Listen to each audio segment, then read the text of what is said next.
Hello guys, and welcome to our outline on how to write a document-based essay question. Okay, the first thing you guys need to remember is that here in grades 9, grades 10, you'll have written a document-based essay question before and you should have some idea. The second thing is if you're in grade 8, we've gone over this in class and this is like a refresher or a reminder of what we did in class. Okay, so the first thing you need to remember is that in any essay you're going to have an introduction. An introduction, the goal is to outline what you're going to talk about in the essay and to make sure that the person who's reading the essay has a clear idea of what you're going to talk about. There are three important things you need in an introduction. First, you need to explain what your key words mean. These are any words which you would understand in social studies, which a person who had not studied social studies wouldn't understand. Okay? Second thing is you need to have a clear explanation of what the question is actually asking you. So if the question is asking you, what are the causes of the American Revolution, you need to show that you clearly understand that that's what the question is asking and that you've explained it in the introduction. The last thing you need to talk about in the introduction is your opinion. You need to give an outline or an idea of what your opinion is. Which cause of the American Revolution you think is the most important. You don't need to explain why, but you do need to give an idea. Okay? So, for this essay, or for this presentation, I'm going to talk to you guys about, give an example of an essay based on the causes of the American Revolution. Alright?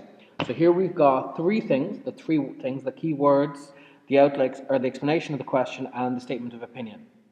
First, we've got our definition here, so our key word is a revolution, which is a fundamental change in power, and you can see my explanation there. Okay, another key word you might have to explain could be American in this case, being North American, or it could be if you were asked one of the causes of the American Revolution in the essay question, you'd have to explain that. But basically, in any document-based essay question, you have to explain at least one key word or words. All right, and as you can see by this example here, it should be a simple, short sentence giving an outline of what the word means. Next, you need to explain what the question is asking. In this case, this question asks, what are the main causes of the American Revolution? Alright, it should be a one sentence that explains in an easy to understand way what the essay question is about. Because sometimes the essay questions are worded in a very tricky way and you have to explain what they mean in a very simple way. Finally, you've got to explain what your opinion is. So here I've said, overall, a lack of representation in the British Parliament was the most important cause of the American Revolution. Now remember, in an essay you can have any number of causes being the most important one, but the important thing is going to be your explanation and the conclusion. Also, you can see here I've used the word overall rather than in my opinion or I think. Because remember, in a social studies essay, you shouldn't use personal pronouns such as I, me, my, or I think. You should use the word overall with a comma and then have your opinion afterwards. Next, we have our main paragraphs. And remember, in our main paragraphs, we've got our signpost sentence, point, evidence, explain, point, evidence, explain. So first of all, our signpost sentence, this is the sentence that tells us what this whole paragraph is going to be about. So all of these points, evidences, explains are all going to relate to whatever this paragraph is about, what this signpost sentence is about. Next, we've got our points. This is what this specific point, evidence, explain relates to. Okay, we've got our quote in this case because it's a document-based essay question, and we have our explanation explaining how our quote relates to our point and answers our essay question. All right, now this is a bit vague here, or a bit dry. This is why I've used an example again to explain it. So here we've got a signpost sentence. One of the causes of the American Revolution was taxation.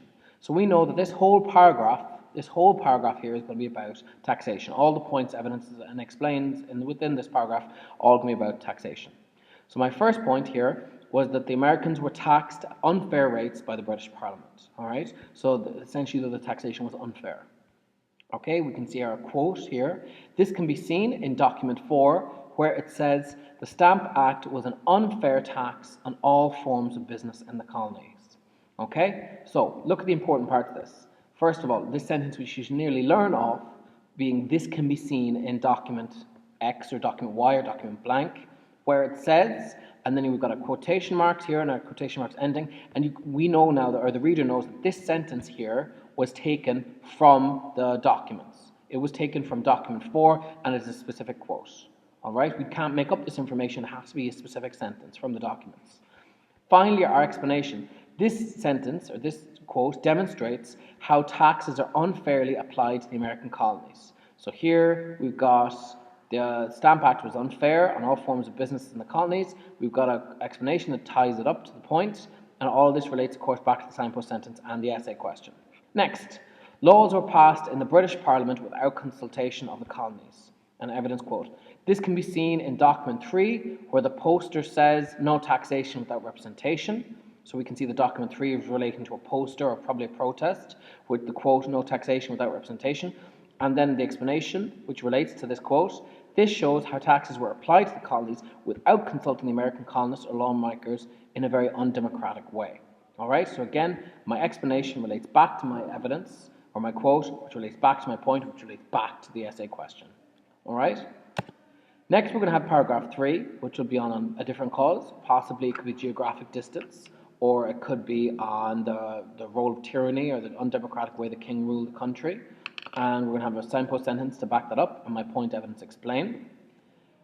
And finally, you've got to guys look at how many paragraphs should I have in the essay. So generally, if it's in a positive or negative effects essay, or look at 2 different points of view, you'd have a 4-paragraph essay, which would be your introduction, your positive paragraph, your negative paragraph, and your conclusion. All right? However, if it's a multiple causes, factors, or effects essay, it's usually 5 paragraphs. Usually an introduction, 3 main causes, or 3 main factors, or 3 main paragraphs, and then a conclusion. All right? Finally, your conclusion, again, like the introduction, very, very simple, has 3 things. Your opinion sentence, which you can copy verbatim from the introduction. So your opinion sentence is which one of the factors or which one of the causes you think was the most important one.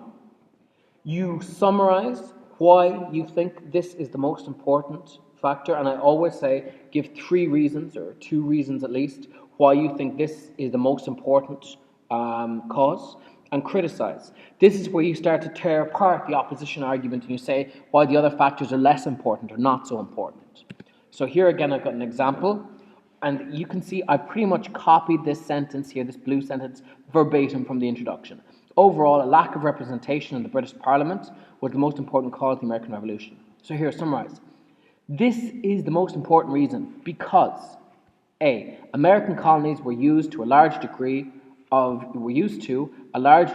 legislative independence, which meant the parliaments in America or the state legislators were allowed to do what they wanted, due to the geographic distance from Britain.